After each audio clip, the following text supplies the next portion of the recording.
Good morning, afternoon, evening, wherever you are, and welcome to the latest edition of Views on the News. We've taken a break, but we're back. Was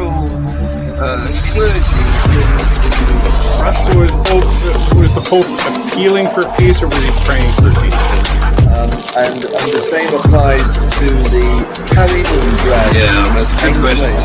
So what do you have to say about that, guys?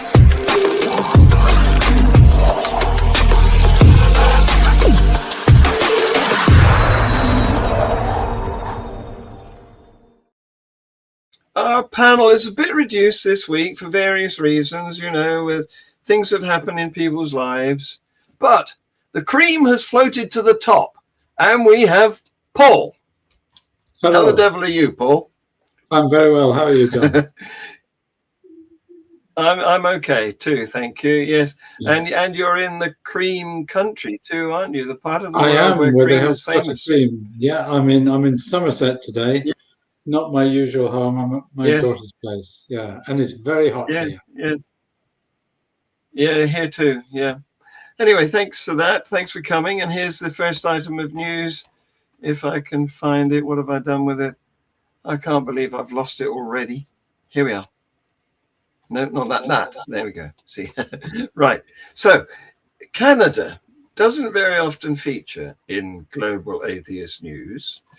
It's not compared to, Afghanistan, Iraq, Israel, places where there's all sorts of conflicts going on. Canada's quite benign usually, but in a disturbing trend, 3 Canadian imams have recently delivered inflammatory sermons promoting anti-Semitism and jihad. Imam Riyad Urzazi, Sheikh Yunus Kathrada, and Imam Adnan Abyat used their Friday sermons to denigrate Jews and encourage militant Islamic ideologies. Urzazi claimed that Jews killed the majority of their prophets. Take a look at this video, Paul. Take 1 minute when I just find it. It's down a long list of videos. Here it is. Yep. No, it's not. Yes, here it is. Oh, no, do I not have that one? No, I don't have that one. Sorry, I can't upload that one. It was streamed by our friends, the Atheist Republic, and they told the story of how these imams were using their sermons for that purpose. And of course, this is not new, is it? I mean, in this country, we've seen imams carry out incentive hatred type sermons. So what's your views on that, Paul? Well, it's awful, isn't it? And you just think these maniacs, which is what they are, with their fundamentalists and frankly evil interpretation of Islam. Yeah. I don't know, they do so much damage to society. They inflame anti-Islamic bigotry from the other side, from us. And of course, you get these imams who are effectively, I don't know about these guys, but you get imams who are effectively promoting terrorism and murder. Yes. There was one who was recently imprisoned in Britain, wasn't there? Adnan Chowdhury, who was sentenced to a very long spell at Her Majesty's. Yes, he's not expected to come out. Yeah, recruiting terrorists and inflaming passions that led to terrorism. So, I don't know about in Canada. Do they have laws against hate speech? I honestly don't know. We have a Canada friend. He's not here tonight, unfortunately. Yeah. The Dread Pirate Eggs is otherwise engaged tonight, but he would be able to give us an opinion on that. It's a shame that we can't consult him. Because in Britain, So, in the absence, that kind of sermon would be skirting the law, wouldn't it? If you attack it another would be. ethnic group, Yes, yes, you yes, can get yes. done for it, And and quite right too. and we've locked up some of them too, haven't we? There was the Yeah, one with a hook arm. I can't remember yeah. his name, but he's been locked up. Yeah. So going to the continent, I don't suppose you're a Swiftie, Paul. Taylor Swift. Bit too old fan. to be a Swiftie. Yes. Well, she's been touring Europe, and she'd had 3 concerts scheduled in Vienna, Thursday, Friday, and Saturday of last week. And following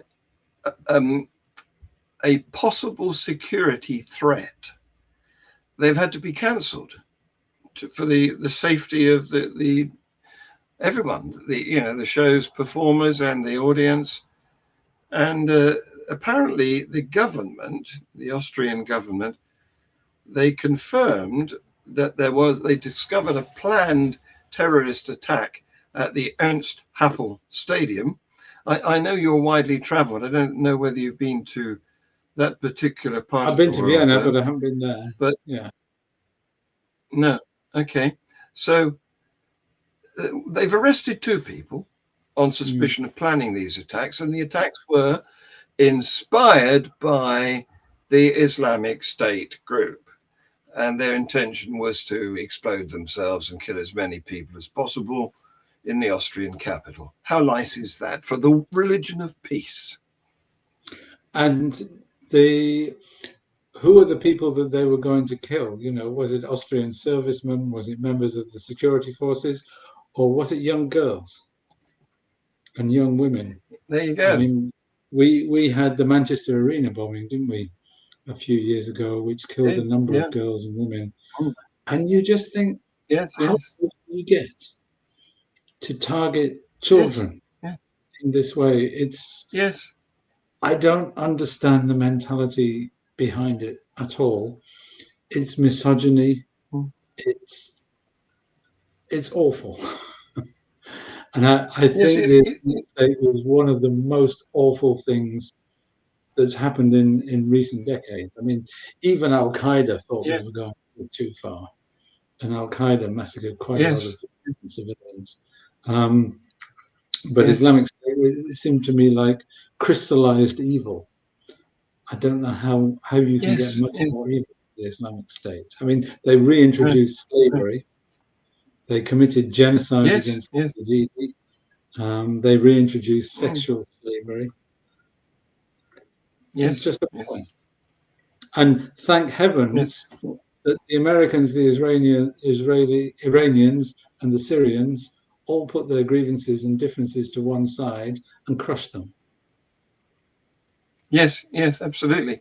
When you look bad in comparison to the Taliban, yes, we know you're pretty horrible. Yeah. Even the Taliban, even the Taliban are too moderate for them, aren't they? Yes. Amazing, isn't it? Yeah.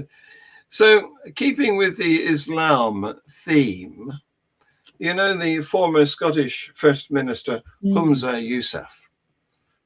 He's resigned, obviously, but he's been on YouTube saying that he's considering leaving the UK. Take a look at this. You cut me open and I'm... Come on, play. You cut me open and I'm about as Scottish as you come. But the truth of the matter is, I don't know whether the future for me and my wife and my 3 children is going to be here in Scotland or the United Kingdom, or indeed in Europe and the West, because I have for some time really worried about the rise of Islamophobia. I wrote a column about it actually just about a month ago, the rise of the far right driven by Islamophobia in Europe, UK, and the West. And we are now seeing the culmination of, not years actually, decades of anti-migrant, anti-Muslim rhetoric being normalized in the political discourse. now playing out in the most horrendous, violent way possible. And that genuinely makes me question whether or not my family has an existence here in the UK or not. And by the way, I'm not the only one. I've had hundreds of messages from the Muslim community saying the exact same thing. Was that following this week's riots? Go. Yes. Did that? Yeah, yeah. I mean, my daughter is mixed race, and her husband said to me that with these riots going on in the UK, for the first time ever, he questioned her physical safety. Yes. Yes. And we planned this weekend to meet up with my sister and her partner, and we decided not to go into Bristol, just in case. Yes. Yeah. And we go to a nice Yes. little town. It's a shame. We should be safe. It's shocking. It's really shocking. I'm not pro SNP, Scottish Nationalist, but I quite like Hamza Yusuf. He seems a decent sort. I don't agree with everything he says, Well, does, but you know, he's not one of the bad guys. You know, well, he's a racist. You remember his speech when I mean, it's odd, isn't it, when a man who is coloured has obviously succeeded himself, but then he stands up in his where he has a platform, or did have a platform, and he complains that all of these leaders in our community, in the hierarchy, the authority of our society, are white. Do you remember that speech he gave? He listed all these people. Vague memory that he said something that annoyed some people. But you know, he's not a Muslim fanatic. He's not an Islamist. No. And in a sense, people like him and Sadiq Khan are the kind of Muslims that we should be encouraging in our society. People who are Muslims but are part of the political mainstream. And it's quite sad, I think, I'd go a bit further than that because, you know, I have to. I'm the executive president of Atheism UK. So I've got to say that it's not Scotland he should be leaving, it's Islam. Because that is one of the causes, and there are other faiths that are equally causative of the divisions in our society. And considering that there's no evidence for Allah or Yahweh or any of these creator deities in the sky, there's no need to worship them. That's where I'd come from. Yeah, I mean, I can't disagree with that. But on the other hand, he's not going to leave Islam. It's very unlikely that he's going to leave Islam. And for my lifetime and your lifetime, there will be a Muslim population in the UK, and we have to live together. You know, and I think people like him and Sadiq Khan, who are part of the political mainstream, that's good. That's all for the good. I think they're both decent fellas. Yeah. Well, I recognize. Sorry? Yeah, carry on. I was going to say, I recognize that moderate Muslims aren't harmful. You know, I've had one in my household for the last 10 years. In fact, he's not really a Muslim. He just, by accident of birth, he was labeled that when he got his passport, you know. So the fundamentalists are the worst ones, obviously, but the trouble is the moderates give a credibility, give a justification, in quotes, to the fundamentalists, because they are supporting the ideology that is driving the fundamentalists, and that enables them to quote this vast number of supposed members of their clan, you know. And I'm so frustrated. The thing is, it's all bogus. It's like saying I am a member of the Humpty Dumptyans, and you Goldilockians need to die. That's where I'm coming from. Mm. I mean, I don't approve of any religion. And as religions go, I think Islam these days is probably one of the worst, or perhaps the worst. Currently, They yes. all have their very negative side. And I certainly don't approve of, church schools and mosque schools and things like this that Mm, we have mm, in Britain far too mm. many of. I Yep. don't think we should have any at all. Um, but I do also feel we have to live together. Yeah. There will be Muslims in Britain and Christians and Jews and Hindus and what have you throughout Mm, our lives. And we yeah. have to hope that the same process that's happening with Christians in the UK also happens with Muslims. Yes, yes. There's a growth of nuns, isn't there? Yes, Yeah, that absolutely. Christians are becoming more moderate and the country is becoming more secular.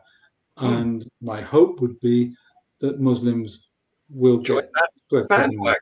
Yeah. Absolutely. Yeah. Because, But I think the danger we have, I think, is if we other them, yeah. if we go down the Douglas Murray path of Yes. saying we Oh, don't want them here, which is yes. what he said Yeah. very recently, then if we other them, they will withdraw into themselves, Yeah, and yeah. Islam will become a firmer part of their Well, identity.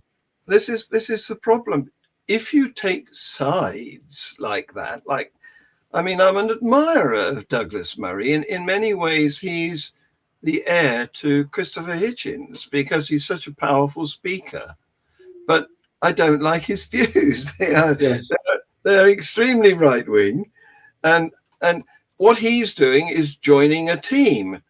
And when you do that, you're a supporter of one side and against the other side. And I yeah, think the only way forward is to join the referees. yeah, It's difficult, but that's the only way forward. yeah, yeah.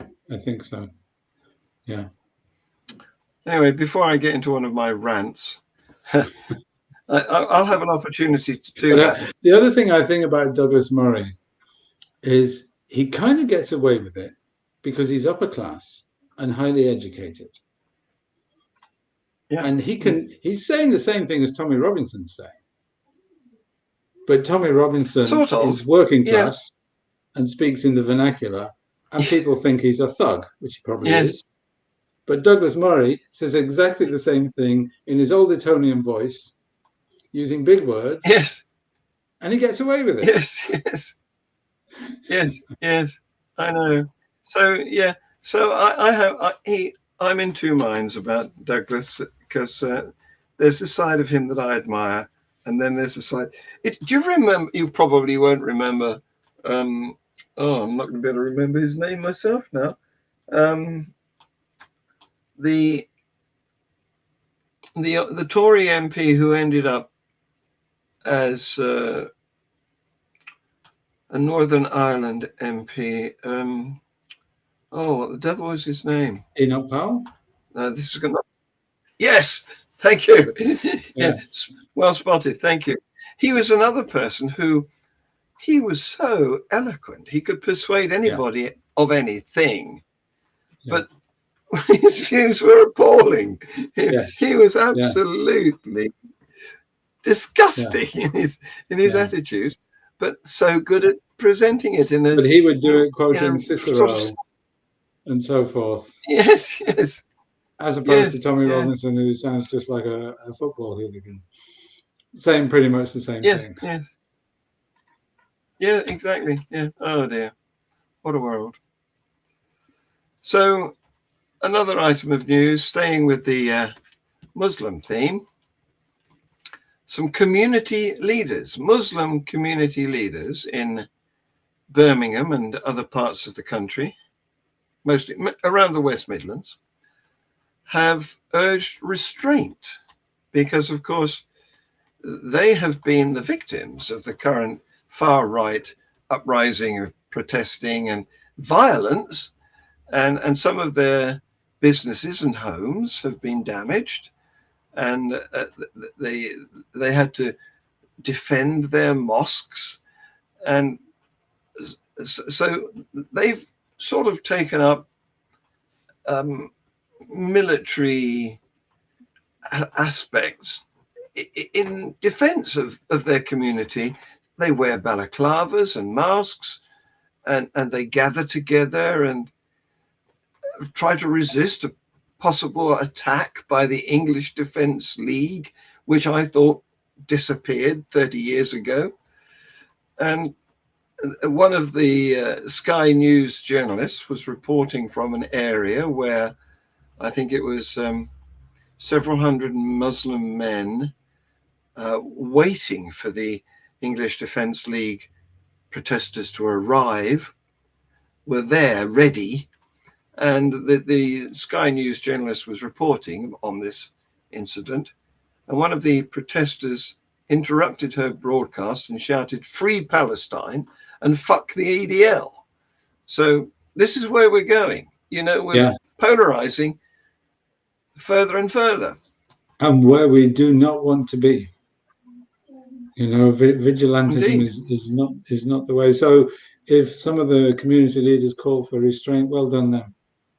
I mean, I saw on the news there were a group of young Muslim men shouting Allahu Akbar. And it was kind of a facepalm moment. You know, that's not what you want to be doing right now, because that will inflame it. No. That will make it worse. Yes. One of the most heartening things that I saw was in Southport, where the mosque was damaged, and a group of white bricklayers went and repaired it. And I thought, yes, that's right. Yes. Well done them. You know, that's what we need. In a sense, the centre must hold. You know the part the centre cannot hold. The centre must hold in this situation. It must. And, you know, it was great to see the peaceful demonstrations, which were completely peaceful and were just getting in the way of these mobs. That was great to see that. But vigilantism, we don't want to go there.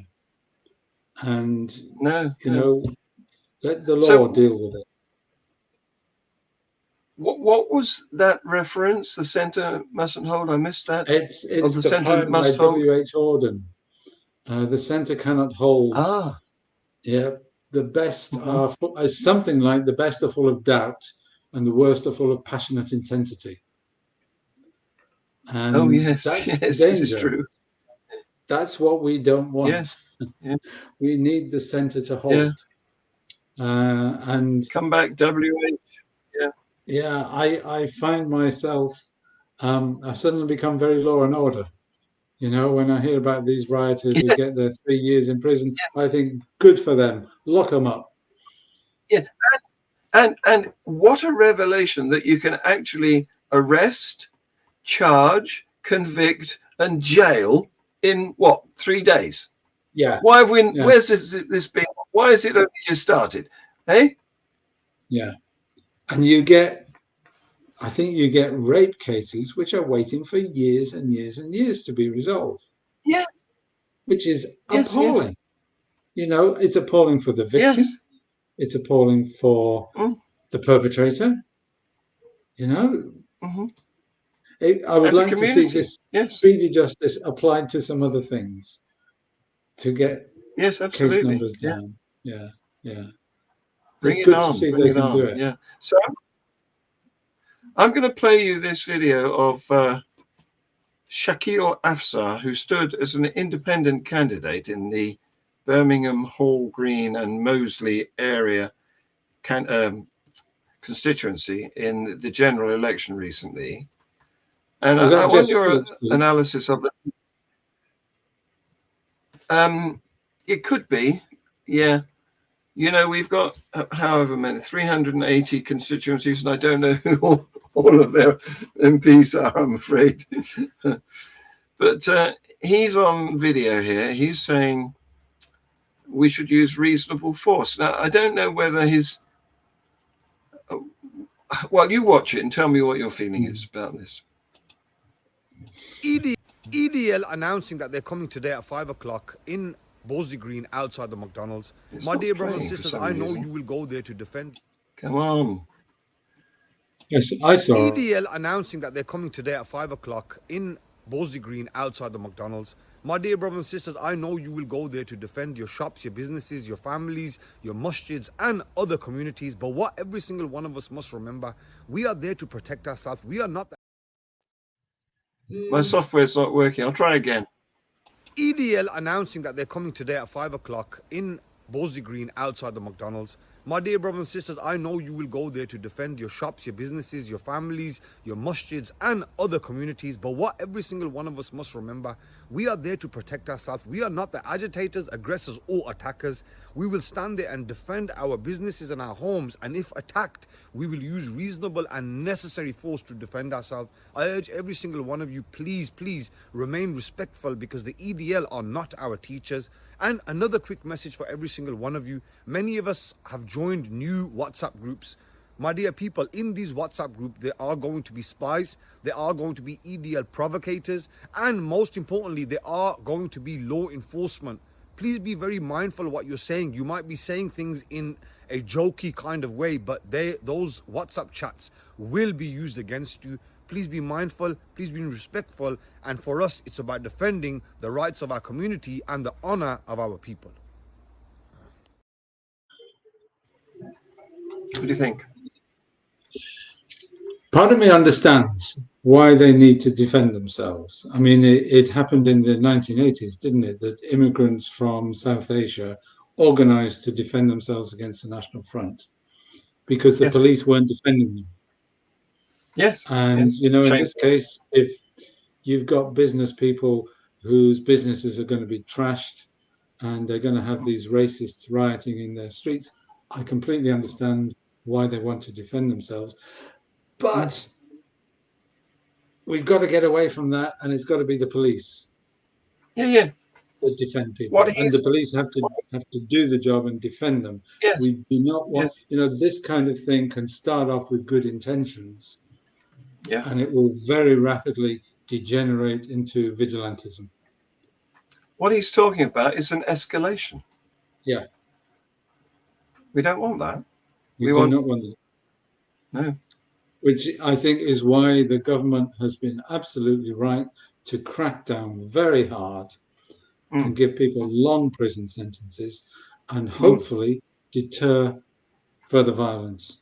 Yes. So Yes. that people don't feel the need to defend themselves in this way, and so that normal policing can defend them. I mean, there was one case in Middlesbrough where people were stopping cars, looking inside and saying, "Are you white? Are you English?" Oh, God.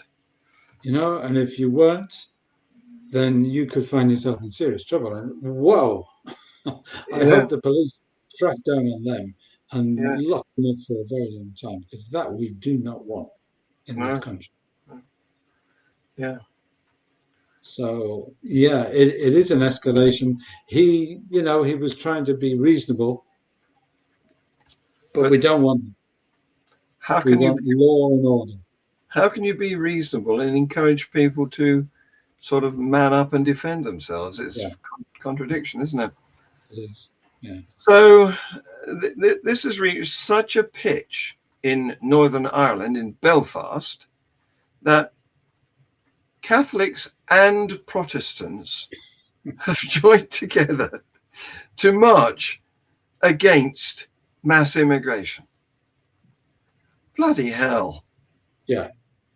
So Irish Republicans can be bigoted nationalists. Well, who knew? Yes. Yes. There you go. Yeah. Finally, this is an interesting, we're going to America now, interesting, different item, a Christian one, not an Islamic one. And it concerns the former senior pastor at North Dallas Community Bible Fellowship in Plano, Texas. His name is Dr. Terran L. Dames, and in 2022, he delivered a sermon condemning Christians who accepted the existence of transgender people. But last week, he was arrested for meeting an undercover police officer posing as a sex worker and offering to pay $150 for full service.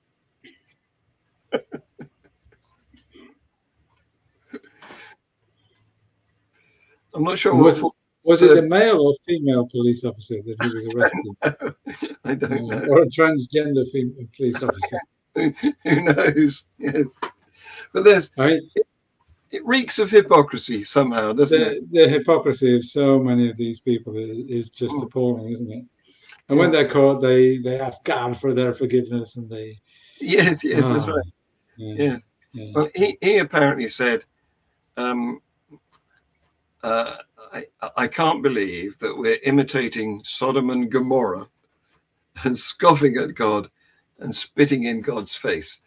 That was before he got arrested. But I do love it when pastors are caught out disobeying their own rules. Yeah. And so many of them are caught out not only being naughty, but being naughty with defenseless people like children. Yeah. There was an archbishop, wasn't there? There was a French archbishop who died in a brothel. Was there? Many years ago, he had a heart attack in a brothel and died. And they said, oh, he was feeling ill and he went in there and they put him in bed for a rest. and he expects to go to heaven, obviously. Well, maybe not. But I think at the moment there is actually hopeful news coming out of America, isn't there? That Joe Biden finally stepped aside. Yes. And there's a possibility that Kamala Harris will beat Trump. Yes. And I mean, talking about hypocrisy, the evangelicals who are supporting Trump. Yes. I mean, what is Christian about that man? Yes, it's amazing, isn't it? Yes, it is. I often think, it doesn't reflect very well on atheists, but I often think Trump is probably America's first ever atheist president. Yes. Although, of course, he wouldn't say so, because he wouldn't say so. Unlike in this country, if you're standing for an election, you want to keep your religion out of it. You don't want to tell anybody what you believe, because that's not a vote winner. And it's the reverse in the States, where you've got to pretend to be a God-fearing Christian even when you're not. Yeah. In order to get voted for. But yes, you're right. Kamala, she's campaigned before about women's rights and rights of control over their reproductive system. And so likely is, if she gets back in, Roe v. Wade or its successor will be back on the cards. Yeah, we have to hope so. Yeah, we have to hope so. And the evangelicals, I mean, America is going through religion, is declining in the United States, isn't it? Yes, it is. Yes. And I suspect there will be a time as religion declines that those who remain religious will be the extreme ones. Yes.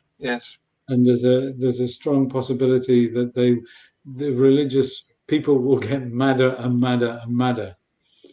Yes, but smaller. Their influence declines, and this will be numerically smaller all the time, though. Yes, but weirder at the same time. Weirder is the new word, isn't it? It's in. Yes. Do you know, I can live with palmists, crystal ball gazers, tea leaf readers. Let's make religion go like that. Yeah. Though the trouble is that a lot of these crystal healing people have moved over to the extreme right, haven't they? Yes. That they used to be sort of vaguely hippie-ish, liberally on the left and fairly harmless. Yes. And COVID seems to have radicalized them. And through their anti-vax, because they always would have been a bit anti-vax, they've moved over to the kind of RFK kind of extreme right. Yes. And these people are no longer quite as harmless as we used to think they were. That's true. It says if you make a void, there's always somebody who wants to fill it, I suppose. Yeah. Paul? I was going to give a shout out to something because Yeah, go ahead. today, I mean, the last week or two in the UK, we've had these appalling racist riots. Yeah. And I was going to give a shout out to a podcast on BBC Radio 4 called The Spark. I Yeah. don't know if you've ever listened to The Spark. And they interviewed a woman who talked about the authoritarian predisposition. Did you listen to that one? She I was a haven't. psychologist. I shall now, though. Now you've alerted me to it. I listened to she's a lot of, psychologist, and she has done work on people whose personality, probably genetically, is predisposed towards authoritarianism. oh, And she says it's about a third of the population, it's about 30%, who are predisposed to authoritarianism. Of this third, about 1/3 are left-wing authoritarians, and about 2/3 are right-wing authoritarians. Oh, interesting. And they are people who cannot stand diversity. Yeah. Yeah, they don't in fact like having elections where there are two different points of view. They don't really like that very much. No. And they don't like ethnic diversity or religious cultural diversity either. And what this psychologist says is you cannot dismiss 30% of the human race as evil. No. This is just how 30% of the human race are.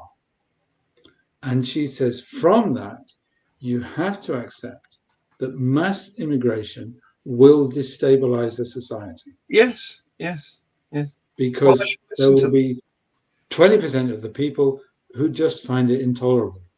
Yes, yes. And she said, if you do have multiculturalism and mass immigration, don't go on about it.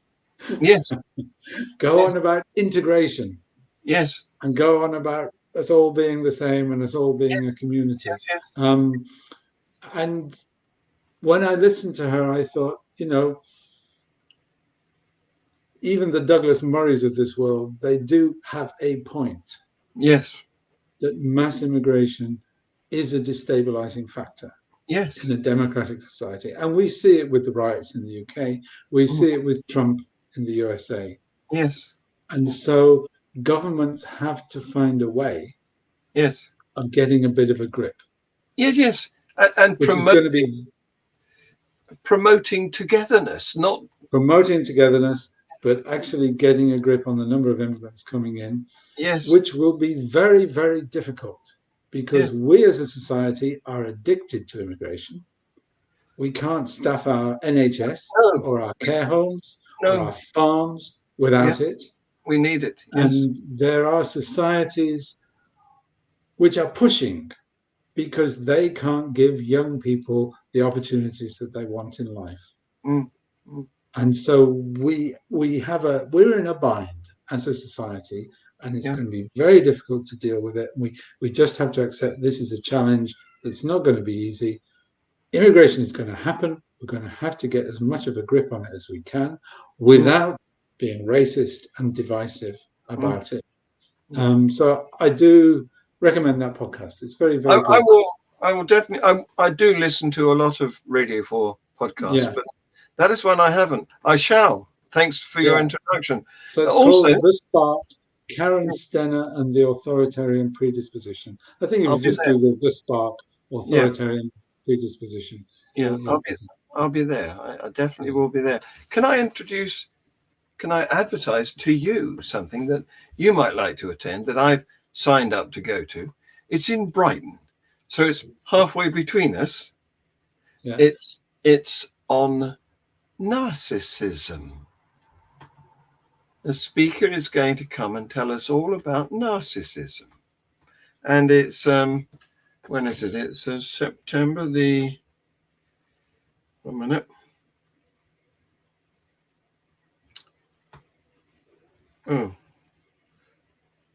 4th, September the 4th, a Wednesday. There's not many tickets left, but I'd be interested to see you there. If you, I'm not. No, it's in the Brighthelm Centre, North Road, Brighton. So there's parking right near it. Okay. and it's at 7 o'clock that evening. 7 o'clock on the 4th of September. I'll be there. Okay, sounds Google it. interesting. Science of Yeah. Narcissism. Yeah, because I wonder if you'll there's mention lots of Trump. relevance, isn't there? Yeah, indeed. Yes, there we Or go. Boris. Yeah. Paul? Yes, indeed. Yes. Paul, you've been wonderful. Thank you very much. Okay, thank you very Come much. again. Take the Bye-bye. rest of the evening off. Cheerio. Yeah.